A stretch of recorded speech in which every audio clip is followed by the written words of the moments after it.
Assalamualaikum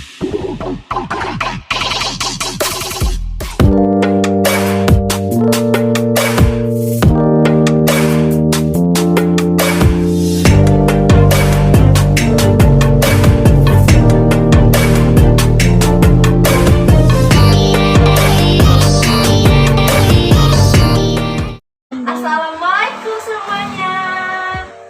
Gimana nih kabarnya hari ini? Semoga Ibu harap kita selalu baik-baik saja ya. Oke, baiklah. Sebelum memulai pelajaran, ada baiknya kita berdoa terlebih dahulu. Berdoa dimulai.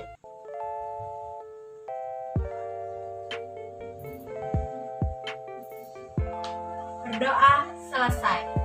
Ada yang tahu nggak nih hari ini kita akan belajar tentang apa? Hari ini kita akan belajar tentang alat indera manusia. Alat indera manusia itu apa sih, Bu? Oke, alat indera manusia itu adalah anggota tubuh yang pasti kita gunakan setiap hari. Yang pertama itu ada mata, hidung, lidah, telinga, dan kulit. Baiklah, kita masuk ke mata dulu nih. Apa sih mata itu? Mata itu berbentuk bola, bulat, makanya disebut dengan bola mata. Apa aja sih, Bu, bagian-bagian mata itu?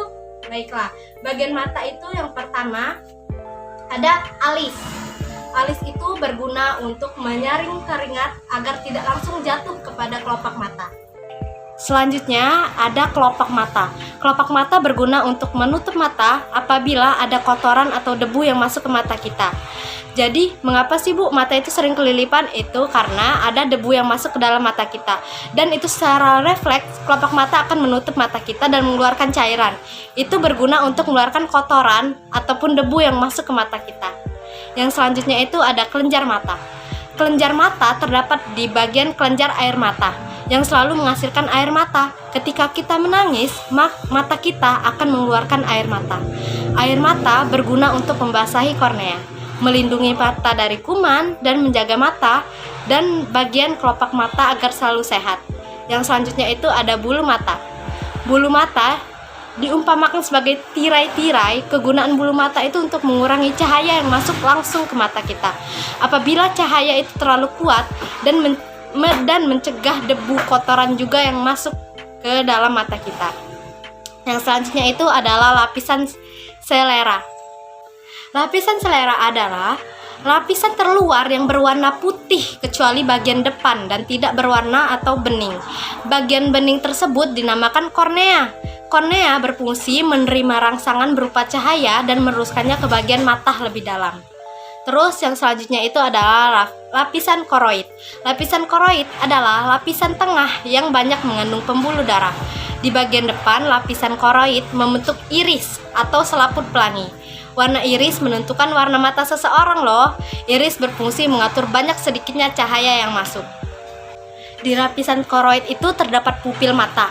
Pupil mata itu apabila terkena cahaya yang terang, dia akan mengecil, dan apabila cahayanya redup atau gelap, pupil mata kita akan membesar. Yang selanjutnya itu ada lensa mata. Bola mata terdapat lensa mata. Lensa mata adalah sebuah benda bening yang berbentuk cembung. Lensa mata berada di belakang iris. Lensa mata berfungsi meneruskan dan mengumpulkan cahaya atau bayangan benda agar jatuh pada tepat di retina. Lensa mata memiliki kemampuan untuk berubah menjadi cembung ataupun pipi. Kemampuan ini disebut akomodasi. Yang selanjutnya itu ada otot mata. Otot mata berguna untuk menambatkan bola mata pada dinding dalam rongga mata dan menggerakkan bola mata. Otot mata berjumlah 3 pasang. Ketiga pasang otot tersebut adalah otot penggerak ke atas dan ke bawah, otot penggerak ke arah dan ke arah kiri dan ke arah kanan, serta otot pemutar bola mata. Otot-otot mata melekat pada tulang tengkorak, tepatnya pada rongga mata. Yang selanjutnya itu ada kelainan pada mata. Kelainan pada mata itu apa sih, Bu? Kelainan pada mata itu seperti rabun jauh, rabun dekat, rabun senja, rabun tua, dan buta warna. Baiklah, rabun jauh itu adalah orang-orang yang tidak bisa melihat benda-benda jauh atau tidak jelas. Benda-benda jauh ataupun membaca yang tidak jelas. Seperti misal nih, kalian membaca papan tulis, itu tidak jelas. Itu berarti kalian rabun jauh. Rabun jauh itu biasanya menggunakan kacamata yang cekung atau minus. Dan selanjutnya itu ada rabun dekat. Rabun dekat itu biasanya orang-orang yang tidak bisa melihat benda-benda kecil di sekitarnya ataupun membaca dalam jarak dekat. Dan biasanya penderita rabun dekat ini menggunakan kacamata cembung atau ada kacamata positif. Terus yang selanjutnya itu ada rabun tua. Apa sih rabun tua itu? Rabun tua itu biasanya orang-orang yang masuk umur 40 tahun ke atas itu menderita seperti rabun jauh dan rabun dekat. Jadi mereka itu tidak bisa melihat benda-benda yang cukup jauh dengan jelas dan mereka juga tidak bisa membaca terlalu dekat. Yang selanjutnya itu ada rabun senja. Rabun senja itu adalah sebuah kelainan, dia itu tidak bisa melihat secara jelas hanya di waktu senja. Lalu yang selanjutnya itu ada buta warna. Buta warna ini biasanya mereka tidak bisa membedakan warna-warna tertentu seperti warna merah, warna biru, kuning, dan warna hijau. Biasanya buta warna ini berdasarkan keturunan. Baiklah, yang selanjutnya itu ada indera pendengar. Indera pendengar itu disebut juga dengan telinga. Indera pendengar kita itu bisa mendengarkan suara berfrekuensi antara 20 sampai 20 ribu getaran per detik. Telinga itu terdiri atas 3 bagian. Bagian yang pertama itu ada bagian telinga luar, yaitu disebut juga dengan daun telinga. Daun telinga ini berfungsi untuk menangkap suara dari luar dan meneruskannya melalui lubang telinga hingga sampai ke gendang telinga kita. Terus kemudian telinga bagian tengah. Telinga bagian tengah kita itu memiliki tulang-tulang, yaitu tulang martil, tulang landasan, dan tulang sunggurdi. Terus selanjutnya itu telinga bagian dalam.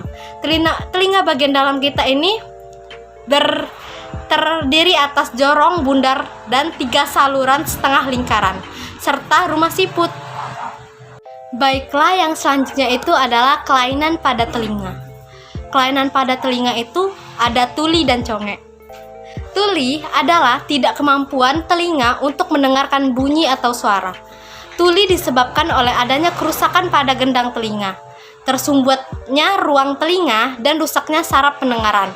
Pada orang yang berusia lanjut, ketulian biasanya disebabkan oleh kakunya gendang telinga dan kurang baiknya hubungan antar tulang telinga.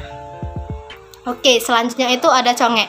Congek adalah penyakit telinga yang biasanya disebabkan oleh infeksi pada bagian telinga yang tersembunyi di tengah-tengah. Infeksi ini disebabkan oleh bakteri.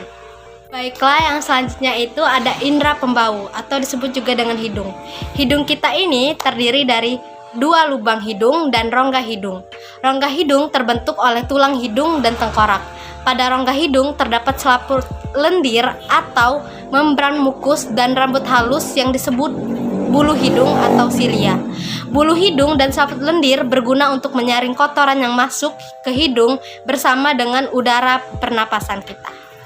Kalian pernah nggak sih mencium bau sate? Gimana tuh? Pasti enak kan? Terus kalian juga pernah kan mencium bau tumpukan sampah?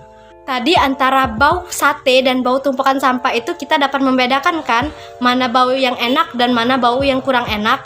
Itu karena akibat kita memiliki indera pembau atau hidung. Baiklah, selanjutnya itu ada kelainan pada hidung. Indera pembau kita ini dapat mengalami gangguan loh.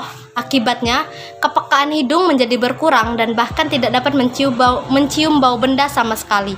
Contoh gangguan yang dialami oleh hidung adalah pilek, polip, atau daging yang tumbuh di dalam rongga hidung, dan rusaknya saraf pembau akibat cedera pada kepala. Yang selanjutnya itu ada indera pengecap atau lidah. Indera pengecap kita ini, kalian tahu nggak sih di lidah kita itu ada bintil-bintil seperti itu?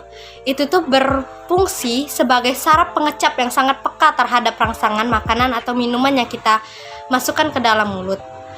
Tahu nggak sih, lidah itu punya kelainan juga. Kelainan pada lidah kita adalah sebenarnya itu berbeda-beda setiap orang. Tapi misalnya nih, kita terlalu banyak makan pedas atau kita terlalu banyak makan yang asam-asam, masin-masin, itu tuh bakal menyebabkan gangguan pada lidah kita. Apabila kita makan makanan yang terlalu pedas, maka selanjutnya lidah kita akan mati rasa dan mungkin kita tidak akan merasakan makanan yang manis, asin, maupun asam. Dan sebaiknya kita itu makan jangan terlalu pedas, jangan terlalu panas, jangan terlalu manis, dan jangan terlalu asam juga. Dan juga nih, apabila kita makan permen, maka kita akan dapat merasakan manis. Dan apabila kita makan makanan yang sedikit gosong, maka akan ada rasa pahit. Disitulah indera pengecap kita akan berfungsi, di mana ada indera pengecap yang lebih mengecap rasa manis dan ada indera pengecap yang lebih mengecap rasa pahit, begitu juga rasa asam dan rasa yang lainnya. Fungsi lidah juga dapat terganggu jika lidah terserang sariawan. Sariawan adalah sejenis infeksi jamur yang berupa bintik-bintik putih agar menyerupai sisa-sisa suatu susu pada lidah, langit-langit mulut, dan gusi. Penyakit ini biasanya disebabkan oleh kekurangan vitamin C. Yang selanjutnya itu ada indera peraba atau yang disebut juga dengan kulit. Kulit berfungsi mengatur suhu tubuh dan sebagai indera peraba.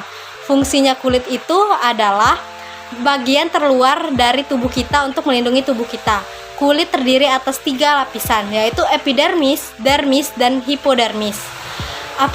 Gimana sih cara kita merasakan indera peraba kita menggunakan kulit kita? Yang pertama itu apabila kita berada di dekat api, kita akan merasakan panas. Dan apabila di hari hujan, kita akan merasakan dingin. Epidermis merupakan lapisan terluar dari kulit. Lapisan epidermis terdiri atas kulit ari dan lapisan malpighi. Pada epidermis terdapat saluran keringat, lubang kulit, dan pori-pori. Dari ujung rambut, kulit ari merupakan lapisan epidermis terluar.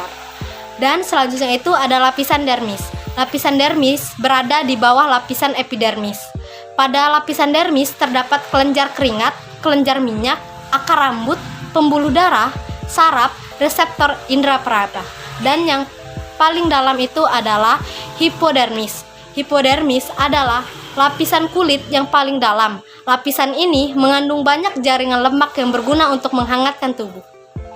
Yang selanjutnya itu ada kelainan pada kulit.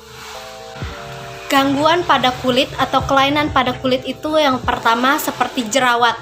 Jerawat mudah menyerang kulit wajah, leher, punggung, dan dada. Penyakit ini timbul akibat ketidakseimbangan hormon dan kulit yang kotor. Anak-anak yang memasuki masa remaja serta orang-orang yang memiliki jenis kulit yang berminyak biasanya sangat rentan terkena jerawat. Untuk meminimalisir terjadinya jerawat, kamu harus senantiasa menjaga kebersihan kulit, terutama kebersihan wajah. Yang selanjutnya itu ada kelainan kulit atau penyakit panu. Panu biasanya disebabkan oleh jamur yang menempel di kulit. Panu tampak seperti bercak atau bulatan putih di kulit dan disertai rasa gatal. Panu timbul karena penderita tidak menjaga kebersihan kulit. Terus yang selanjutnya itu ada kadas. Kadas nampak di kulit sebagai bulatan putih bersisik. Pada setiap bulatan terdapat garis tepi yang jelas dengan kulit yang tidak terkena. Kadas juga menyebabkan rasa gatal. Penyakit ini biasanya disebabkan oleh jamur.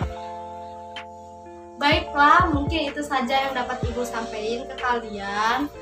Semoga kalian paham, semoga kalian ngerti, dan mungkin ada yang belum mengerti juga bisa tanya lagi ke Ibu.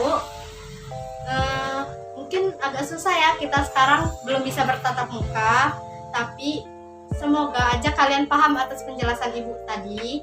Sebelum mengakhiri pelajaran hari ini, gimana kalau kita nyanyi terlebih dahulu? Baiklah, kita akan nyanyi lagu Dua Mata Saya. Kalian hafalkan lagu Dua Mata Saya? Yuk kita nyanyi. Dua saya, hidung saya satu, dua kaki saya pakai sepatu baru, dua kuping saya yang kiri dan kanan, satu mulut saya tidak berhenti makan. Baiklah, sekian yang mungkin Ibu dapat sampaikan. Apabila Ibu ada salah kata, Ibu mohon maaf. Ibu akhiri. Wassalamualaikum warahmatullahi wabarakatuh.